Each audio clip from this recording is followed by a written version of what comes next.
Hello, everybody. This is Gregory with 5-Minute Catholic Apologetics and Living, where 5 minutes of your time may get you to the divine. Today, I'm going to talk about how the mission of divine mercy, or somebody in that entity, blocked me on Facebook. Now, before we begin, let's start with a prayer. In nomine Patris et Filii et Spiritui Sancti. Amen. Gloria Patri et Filio et Spiritui Sancto, secutor in principio, et nunc et semper, et seculae seculorum. Amen. So many of you know I did a live stream on the mission of Divine Mercy, which was a mission or a church that I attended for a year.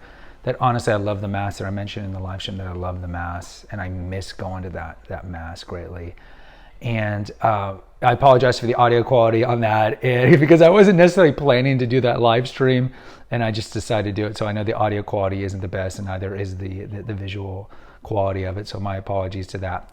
So I just felt like I needed to do that because I knew I wasn't the only person who attends the mission, and by no means am I like an insider there or anything like that. And I never made claims of that. I'm not part of Amici Christi, the inner group there, nothing like that. I just wanted to give my personal experiences and my feelings toward Father John Mary's decision to disobey the bishop, and the archbishop, I should say. And there are some comments that you work for the archbishop, or you're a shill for the archbishop. I've never met the archbishop. I'm a lay Catholic. I've never even been to the archdiocese office. I know maybe 5 priests in the entire archdiocese. I know Father John Mary, the 2 priests, now there's 3, but I only know 2 at Saints Peter and Paul, and the 2 priests at Our Lady of Atonement. Those are essentially my parishes. I'm not some insider working against the mission of Divine Mercy. Either way, so I did the live stream, and I would go to the Facebook group and watch listen to the messages. And I did post like 2 or 3 comments, and I could tell you, I mean, this is in all honesty, I'm not going to lie to you. One of the comments was something like, we can't adjudicate our own visions. This is why we need Holy Mother Church to decide that. And I mentioned that in the live stream. And another one was, let's pray for discernment, humility, and obedience. I mean, that's a general prayer we should all be praying for that. This is not even vis-a-vis the mission of Divine Mercy. And then I said something similar to that in Spanish, because they had a posting in Spanish for the message in Spanish. Next thing I know, I think this was Friday morning, I go to my Facebook and I type in Mission Divine Mercy to see if there's like a new message or anything like that.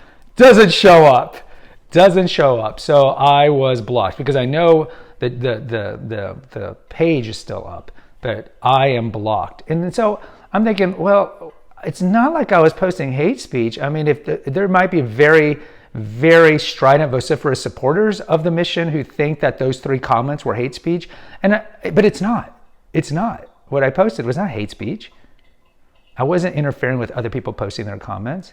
And I'm not saying Father John Mary blocked me. It could be somebody that's affiliated with the Mission of Divine Mercy that watches the Facebook group or whatever.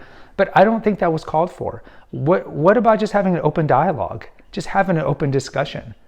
I wasn't steamrolling anybody. I wasn't typing anything bold. I did 3 comments out of all the Facebook messages that are there. I had 3 comments, and that's it. And I get blocked? I just find that to be unfortunate. And I don't think the message that I mentioned in the live stream was anything, for lack of a better adjective, bad. But this is kind of the zero-sum game that we have. Right? If you read the comments on the live stream, it's like, well, did you know the Archbishop did this? Or did you know Bergoglio did this? Look, just because I'm saying that we should not leave Holy Mother Church and maybe engage in schism doesn't mean I'm some supporter of Pope Francis or Archbishop Siller. But there's this zero-sum kind of binary view that some people have, where if I'm just saying, let's practice discernment, let's practice caution, there's a reason why Jesus Christ created church, to give it the power to bind and unbind, and to adjudicate visions, messages, apparitions. And we've all agreed upon this beforehand, but if the visions are our visions, or they're from our guy, screech the brakes, no, we're just going to throw that out. To me, that's not good logic. Yes, I'm not saying Francis is the best pope. I'm not saying Archbishop Siller is the best archbishop. I've never met the man. I don't know. Yes, I know he supports more lefty things, if you want to use the political spectrum. And we've had bad archbishops. If this is the case, we've had bad popes. We've had bad clergy since the beginning. We had Judas, but we've also had Peter. And you don't leave Peter for Judas. And I'm not saying Father John Mary, the mission, is Judas. All I said was just like, Let's wait. Let's look at St. Faustina, who did not publish things without the permission of her superiors. And you can look at other cases. Look at St. Bernadette with Lourdes. All these places where the bishops vetted it and so forth. And we're not going to spend too much time because I don't want to make this video that long. All I'm saying is let's go down the course that needs to be go down, that we've always gone down when there's messages, interlocutions, visions, and whatnot. And let's just take our time. And let's not be disobedient. We can't be selectively disobedient. And for every example Father John Mary gave on the video on obedience, there's tons of examples where you should be obedient. He's picking and choosing where it's okay to be disobedient. And he mentions how Jesus, disregarded the Pharisees. But Father John Mary, you're not Jesus Christ. Okay, let's get this straight. You're not Jesus Christ. And I think that there's a certain element of hubris. There's a certain element of pride that we're finding here. And I've echoed it many times. I have an episode on how you find excess hubris or pride on the radical left and on the right. It's the I know better than fill in blank, than God, or I know better than the church. And we don't know better than the church. We don't. And I think there needs to be a certain level of humility. So if I'm perceived to be some radical modernist sellout because I'm saying that, hey, let's wait for this to play out, and I don't think that we should disregard and disobey the bishop, the archbishop, it doesn't make me some radical modernist sellout. I am a traditional Catholic. I don't want to have to show my trad cath card. It's just so ridiculous, all these things. And I'm saddened. I'm saddened that I'd be blocked from Facebook. I just don't understand the reason for that. But it is what it is. I could reach out to Father John Mary and just ask him, what's going on. But I'm just going to let sleeping dogs lie. And, everyone, we're going to see where this goes. I know as of this, I'm recording this Friday morning. The Archbishop has asked him to go on a 90-day retreat, or a 6-month retreat, I should say. You can read all this at the Archbishop of San Antonio website. On the homepage, there's all the directives that Archbishop Siller has given Father John Mary to remove the word Catholic from the homepage, which they have done. If you go there, you can see they've removed the word Catholic. We'll see where this is going to go, because no doubt I think the numbers at the mission are going to grow. Understandably so. People want to hear these visions of God. And I want to be clear.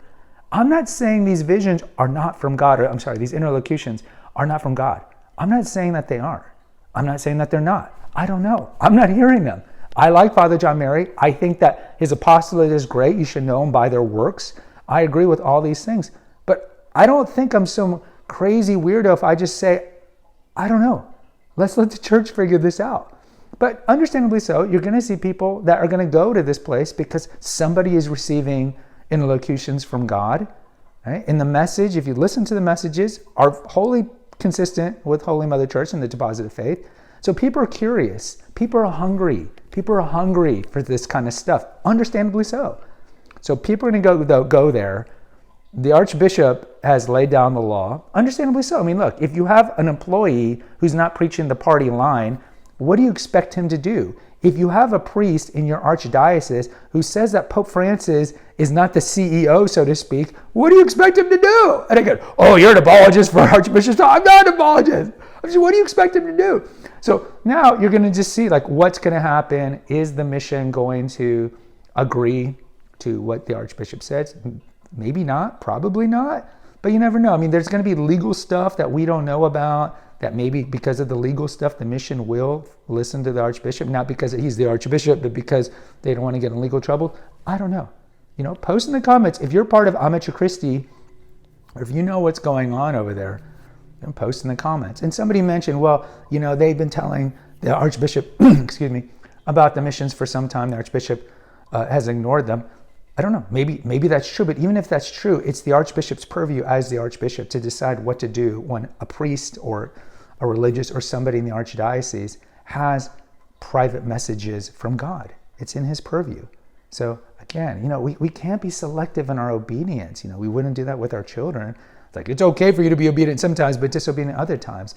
And I think no matter what I say, the mad rad trads, the mad rad trad cats, or the sedevacanists or whatever, are going to believe what they want to believe because they're hard-headed, right? They're going to be hard-headed. So no matter what I say here, if I'm preaching prudence and caution, they're not going to want to hear it because I represent the RCC cult, right? So it doesn't really matter. So my words are completely pointless, I think, in this regard. So I'm not really going to talk about the mission. I miss going to Mass, but I can't in good conscience go to Mass anymore because they have broken away from Holy Mother Church, and I'm going to miss going to Mass there. I'm going to miss going to confession there. I found that's like, aside from running in the runner's high, and I've told people this is like the only place where I can actually get tranquility when I go to Mass there, and I'm going to miss it so much. But in my conscience, I can't go to Mass there until they come back to the bosom of Holy Mother Church, and hopefully they will do so, and hopefully there will be a miracle. You know, if you read the missions, you read the interlocutions, there might be a miracle. I want this to happen. You know, don't get me wrong. It's not like I don't want these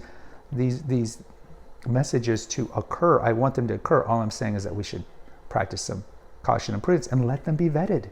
We can't adjudicate our own visions. Guys, post in the comments. I'd love to hear from you. Until next time, take care. God bless and pray.